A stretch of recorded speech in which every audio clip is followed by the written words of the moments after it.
capítulo 15, versículo 55.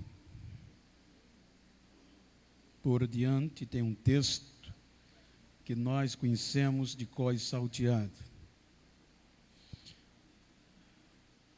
Mas é a tese pregada pelos apóstolos da verdadeira felicidade.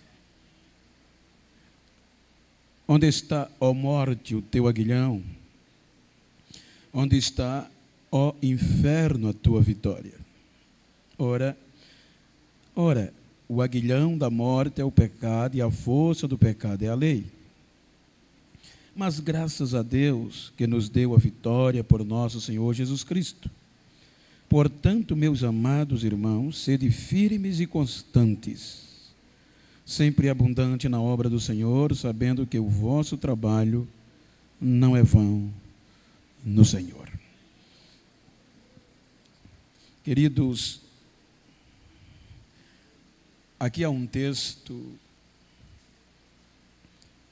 escrito à igreja mais pentecostal do Novo Testamento,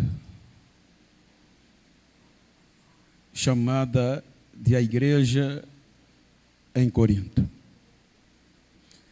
Eu quero fazer essa reflexão para trazer-lhes uma mensagem de esperança. E precisamos observar alguns contextos para entender o momento, as circunstâncias que levaram o apóstolo Paulo a estimular a igreja em dissensão a continuar firme em tempos de crise. Os irmãos hão de convir que tanto a igreja em Corinto como o contexto está relacionado com a segunda viagem do apóstolo Paulo, quando do continente asiático ele tem a visão de passar a Macedônia e ajudar na visão, levando esta mensagem.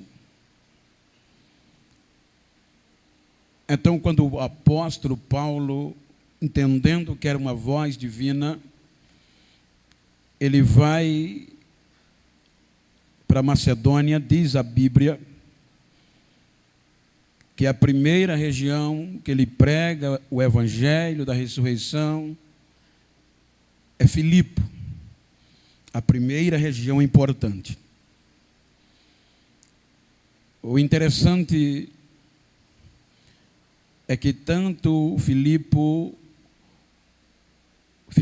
como as demais cidades eram províncias romanas na época. Então, eram região grega romana, porque estava localizada na Grécia, porém em um domínio romano. Por isso, grega, região grega romana. E os irmãos hão de convir que quando o apóstolo Paulo prega a mensagem, aquela conversão de uma grega, de uma asiática e de um romano com a família impactou. Observe que quando Lídia, salvo engano, a empresária, digamos assim, que ela trabalhava com tecido, aceitou a Cristo, não deu burburinho. Mas quando uma grega possessa se converte ou é liberta, dá problema para o apóstolo Paulo, a ponto dele ir para a prisão, chicoteado sendo, com Silas, e de lá ele prega para o romano carcereiro, funcionário romano, e a casa dele é liberta. E os irmãos hão de convir que a mensagem que Paulo sempre trazia à tona, exaltava, era a ressurreição de Cristo, dentro de uma contrariedade grega. Por quê? Porque a região grega era uma região avançada, de pessoas da mente aberta, eram terras de pessoas livres e de filósofos e pensadores. Então aquilo levou Paulo a ser expulso de Filipe, e saindo de Filipe ele não volta para a Ásia. Ele deixa Silas e Timóteo na região de Filipe e vai, em síntese, para Tessalônica, que era uma das principais cidades da região grega romana. E a mensagem que Paulo enfatiza em Tessalônica é tremenda e é baseada em quê? Na ressurreição de Cristo.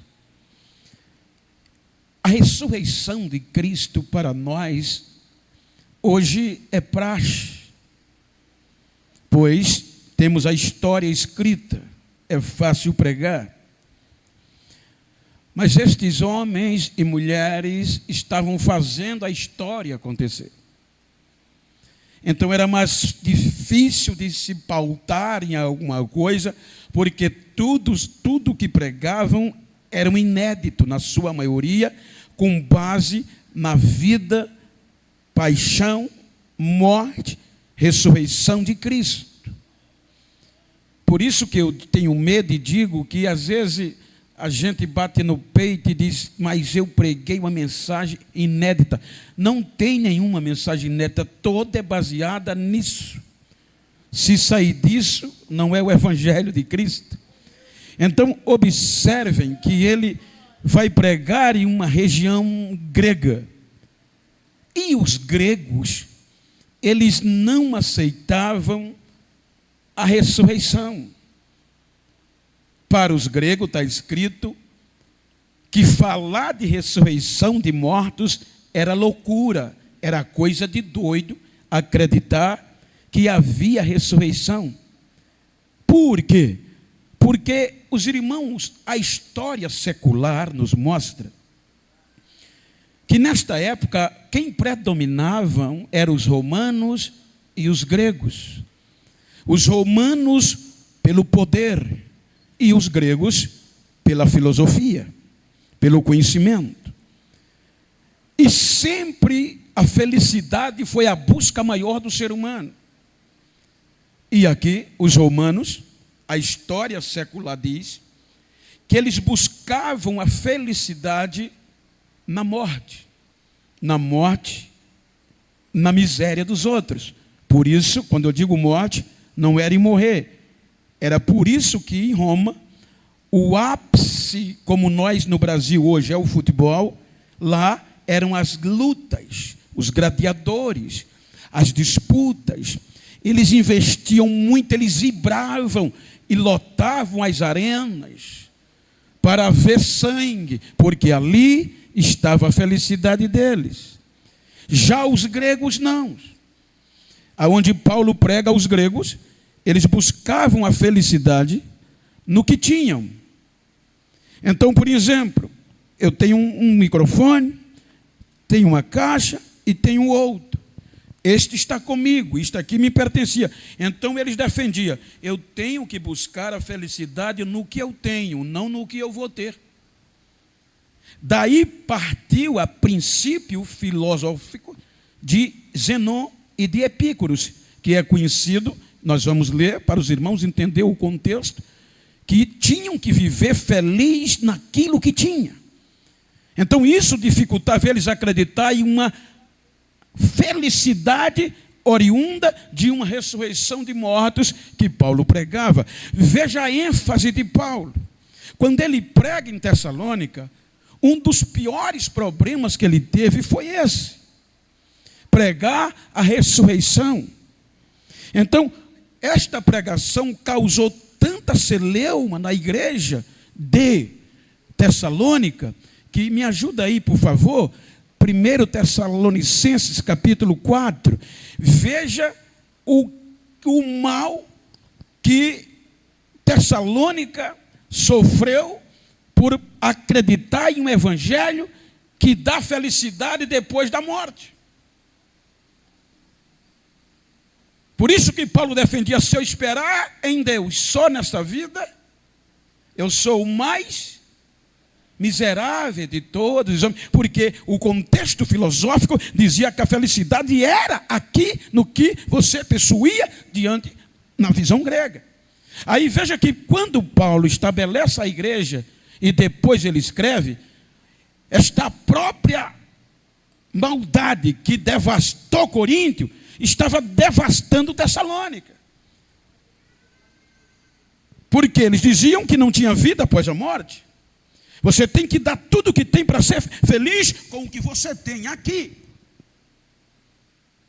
Aí isso causou tanto mal que ele percebe, não é à toa que ele escreve estimulando, porque o mal estava desestimulando a fé dos irmãos. Porque a pregação era que Jesus vem, e os anos passavam e ele não veio. Aí olha o que é que Paulo escreve, muito conhecido, versículo 17, por quê? Porque ele vai falar, as pessoas diziam, morreu, acabou. Aí ele diz o quê? Para a igreja, para os vivos de Tessalônica. Por favor, alguém lê. Depois nós, os que ficarmos vivos, seremos arrebatados, juntamente com eles, nas nuvens, a encontrar o Senhor nos ares, e assim estaremos sempre com o Senhor. Termina.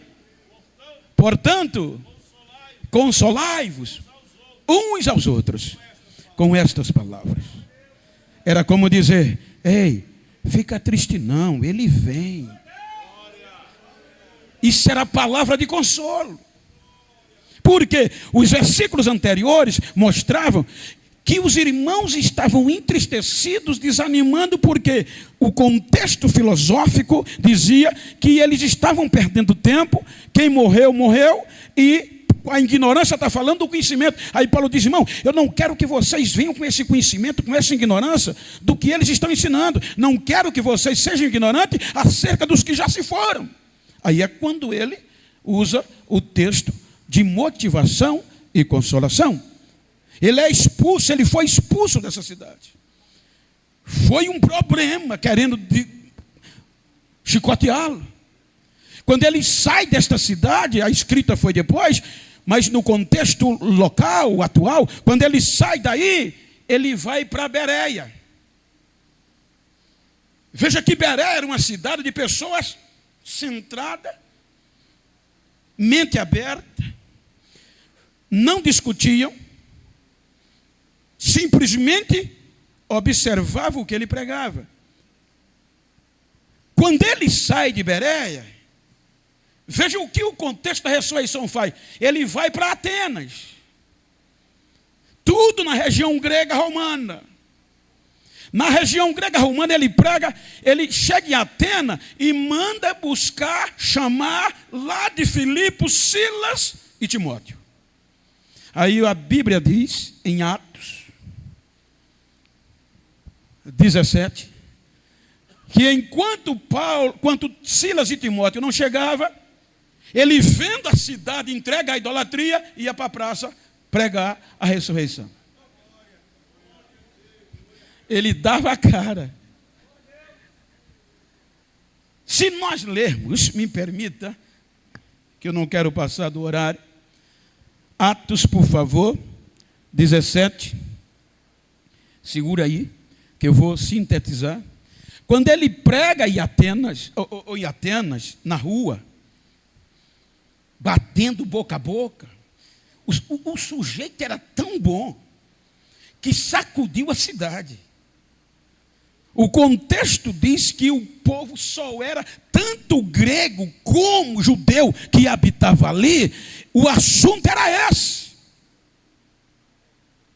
A discussão era a nova doutrina que surgiu em Atenas.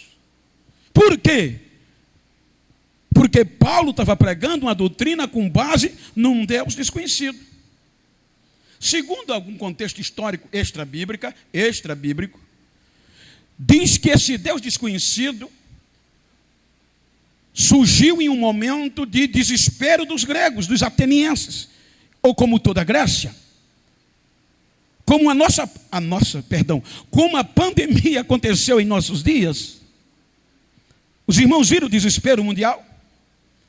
E diz a historiadores, fora dos escritos bíblicos, que apareceu neste período antes, uma praga antes de Cristo tão grande entre os gregos, que eles invocaram todos os deuses da mitologia e a praga não sumiu. Então eles começaram a invocar um Deus que eles não conheciam. E o nome desse Deus que eles não conheciam resolveu o problema da praga. Aí levantaram um altar ao Deus desconhecido. Aí Paulo pega a deixa e prega esse Deus que eles não conhecem. Aí Paulo fez sucesso. Se você ler o capítulo 17, você vai ver, deixar para você ler em casa, que sacudiu a cidade. Aí quando você vai ver isso, e Atenas, capítulo 17, versículo 17, por favor. 17 de Atos. De sorte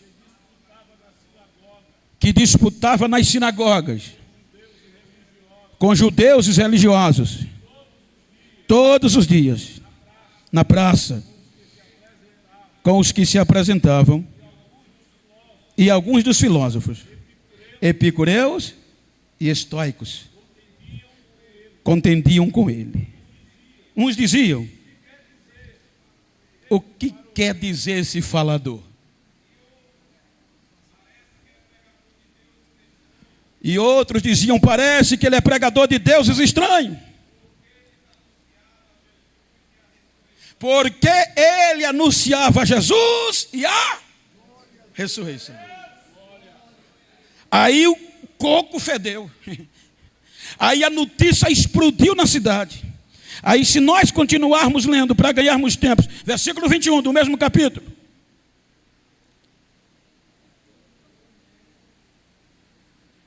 Versículo 21. Pois todos os atenienses estrangeiros, residentes, de nenhuma outra coisa se ocupavam, se não de dizer e ouvir alguma novidade. E qual era a novidade? O que Paulo pregava: Jesus e a ressurreição. Aí chegou ao ponto dos filósofos, discípulos, alunos de Zenão e de Epícuros antes de Cristo, mas haviam estudado, tinham escola, chamar a atenção deles, e eles chamaram Paulo para o Areópago, lugar Areópago, discutir os grandes oradores. Quem é esse? Vamos trazer ele para ver o que é que ele vai pregar. O que é que ele está defendendo? Que doutrina é essa? E ele vai. Hoje, se um padre chamar a gente para pregar, a gente não vai, né? Eu vou. Vou ser disciplinado, mas eu vou rodar num pé só lá dentro. Eles já estão rodando, graças a Deus. Aí você vai ver, quando Paulo está pregando, eles estão atentos. Veja o versículo 32 de Atos, capítulo 17. O que é que diz? Atos 17, 32. E quando eles ouviram falar da ressurreição dos mortos, uns escarneciam e outros diziam: acerca disso te ouviremos outra vez. Você está entendendo o quanto era difícil pregar a felicidade baseada na ressurreição de Jesus? Então ele deixa Atenas e entra em Corinto para pregar a mesma mensagem. Quando ele chega em Corinto, Corinto era uma cidade opulenta, residentes gregos, judeus poderosos. Os judeus, irmãos, são influentes há muitos anos. Desde Olha, se você for para Londres, ou a capital, o centro inglês, britânico, os judeus comandam. Se você vai para a América, os judeus são os mais ricos. Eles sempre, ninguém mexe com eles. Tem bairro só deles. Quando Paulo chega em Corinto, naquela época, os judeus já botavam quente em Corinto. Aí ele vai pregar para os judeus não querem nem ouvir, a ponto dele dizer, eu não vou pregar mais para vocês, vou para os não crentes, para os não judeus. Não prego mais. Aí Deus, de noite, 18:9, salvo engano, de Atos, diz, continue pregando, porque eu tenho muita gente, não tenha medo, eu tenho muita gente nessa cidade. Pregue. Aí ele vai pregar o evangelho, tanto agora para judeu como para não judeus. Entre a maioria gregos, periféricos, os leigos na maioria, porque os de mente aberta dizia, esse cabo é louco e quem crê nisso é louco. Só que aí o poder da pregação, por isso que está escrito em Coríntios, o evangelho, a loucura da pregação foi salvando a periferia, os mais ignorantes, os que não eram bambambam, os que não eram da alta. Em suma, Coríntio formou uma igreja mais pentecostal do Novo Testamento, a ponto que Paulo, quando está em Éfeso, passou 1 ano e meio pregando, depois foi para Éfeso, e aí Deus usou alguém para falar para Paulo que a igreja já não era mais a mesma. Veja como ela começou. 1:7 de Coríntios. Capítulo 1, versículo 7. Olha o que tinha nessa igreja, gente. O 6 e o 7, para dar sentido. Eles pregavam assim, irmãos. Eles não pregavam como a gente prega. Eles pregavam ensinando. Como foi mesmo o testemunho de Cristo, confirmado entre vós, de maneira que nenhum dom vos falta, esperando a manifestação de nosso Senhor. Ele quer dizer, vocês foram tão privilegiados que vocês gozam dos todos os dons da manifestação de Jesus. A igreja que, se alguém entrasse em pecado, Deus usava alguém no dom da revelação e dizia, você está errado. Variedade de língua, milagre. A igreja de Corinto foi pautada nisso. Era uma igreja que o fogo, vamos falar nossa linguagem, o fogo caía, o Espírito Santo tinha liberdade de usar os crentes. Aí os doutores filosóficos poderosos se infiltraram na igreja. Com todo respeito, eu estou falando respeito, consideração, estou usando um termo que ouvi para dar sentido à igreja de Corinto.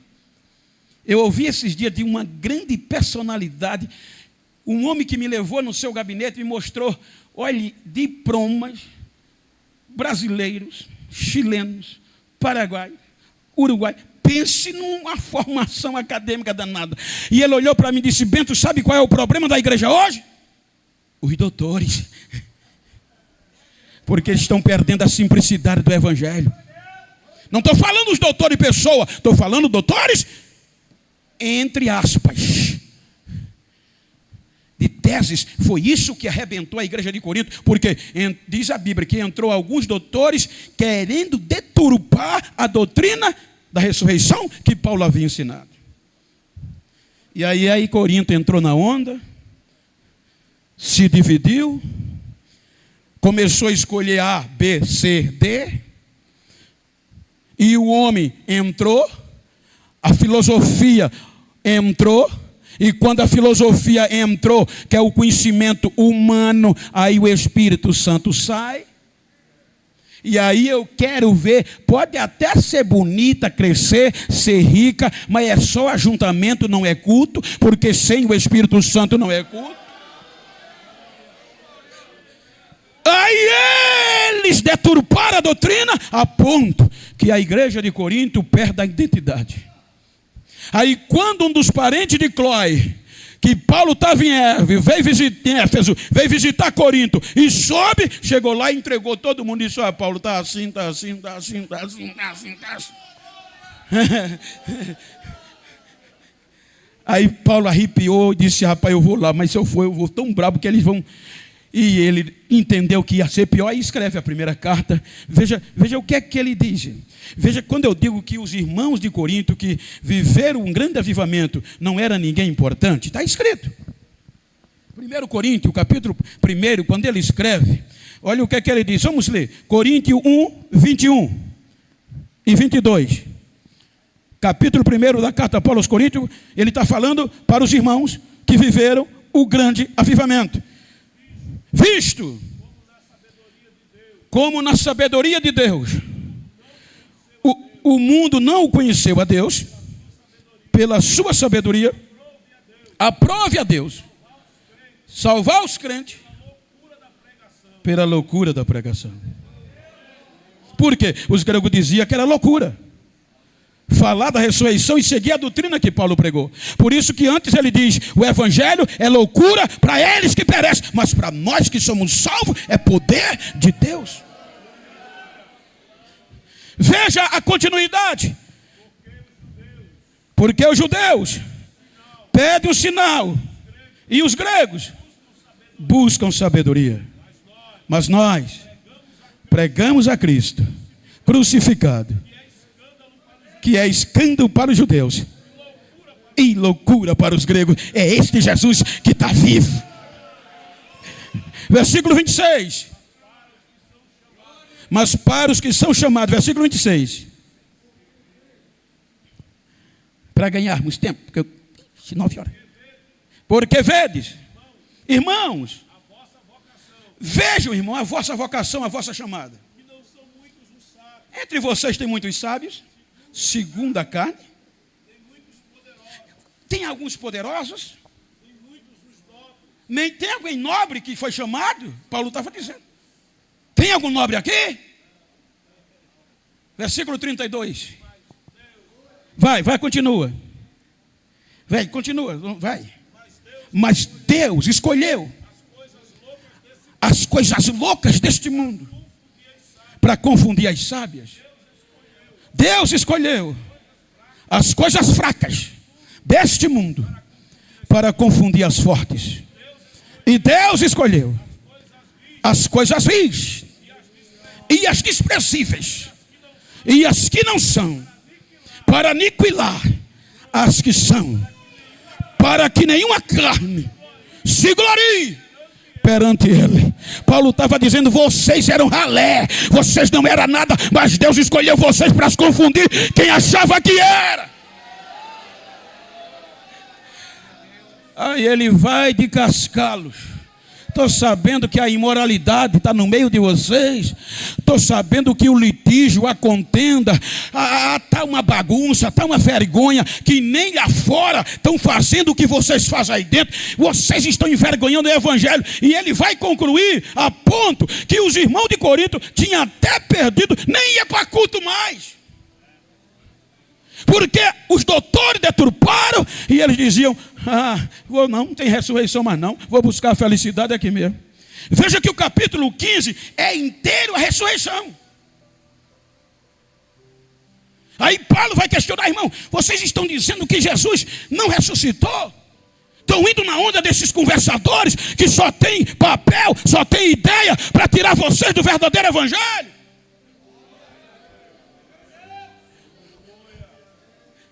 E estão perdendo comunhão? Irmãos, nada contra, muito pelo contrário. Mas quantas pessoas não querem viver de culto midiático? E já perdeu a... Irmão, bom que ser crente é ralar um no outro. É um ouvir o glória do outro. É um ouvir o aleluia do outro. É isso que é comunhão vivida. Os irmãos não acreditavam mais. Aí ele vai terminar dizendo: irmão, se Cristo não ressuscitou, eu preguei um evangelho. Ele diz: olha, Cristo ressuscitou. E é tão verdade que ele apareceu a Cefas, ou a Pedro, apareceu a Tiago, apareceu a 500 pessoas, apareceu a Beltrano, a fulano, depois a mim que sou um abortivo, sou o menor dos apóstolos. Agora a gente prega o que ele está vivo, porque ele está, seja eles, seja eu, pregamos que ele está vivo e ele está vivo mesmo. Aí ele diz: irmão, seria em vão a minha fé e a minha pregação e a fé de vocês. Aí ele vai concluir dizendo: eu quero, irmão, dizer um mistério a vocês. Nem todos dormiremos,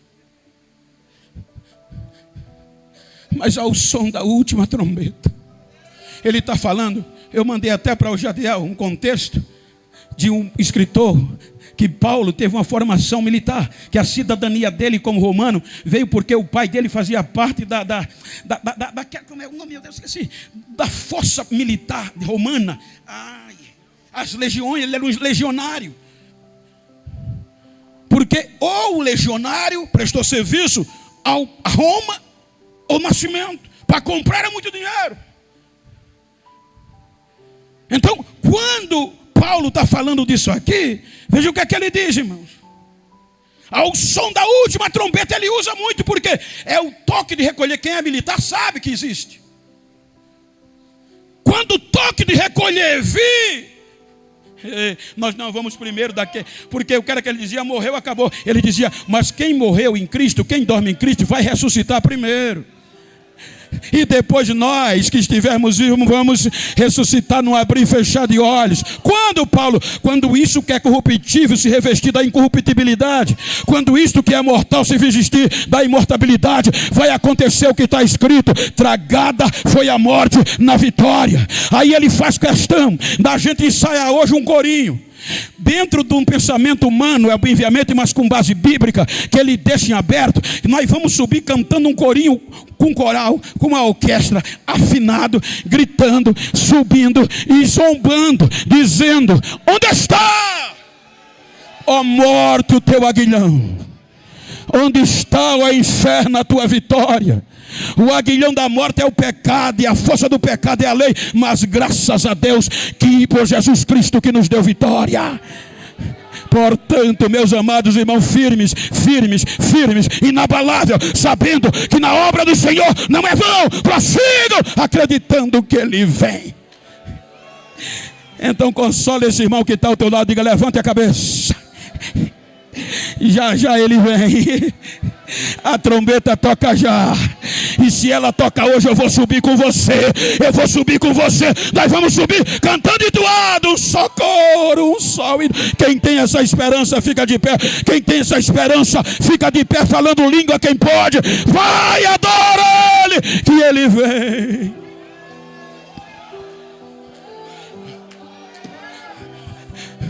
Se eu esperar em Cristo só nesta vida,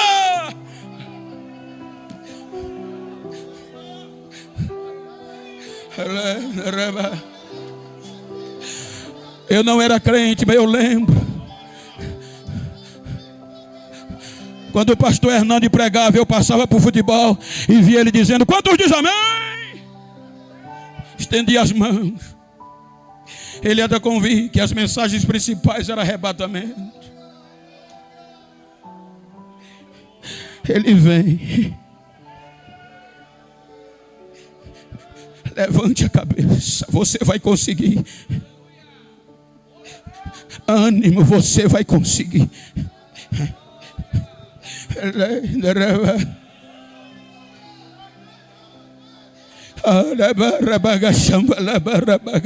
Receba renovo, você vai conseguir. Nós vamos conseguir. Estão querendo tirar isso de nós. Estão querendo tirar essa esperança de nós, mas nós vamos conseguir.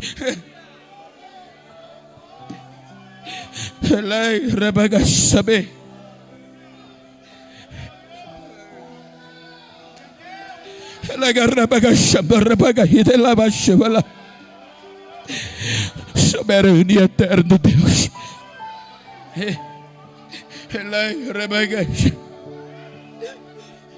Queremos te louvar e te agradecer, Senhor, por ter nos chamado sem sermos nobres. Possa ter alguém até aqui importante, Senhor, mas é minoria. Possa ter alguém sábio, Senhor, aqui segundo a carne, mas é minoria. A maioria veio da ralé. A maioria de nós não era, e o Senhor nos escolheu para confundir quem achava que era, e colocar essa esperança de uma felicidade eterna, na qual a gente está aqui porque acredita. Os irmãos trabalharam o dia todo, Pai, outros ralaram para chegar aqui, mas estão aqui para renovar essa esperança. Então renova com línguas estranhas, renova com batismo, renova a nossa esperança.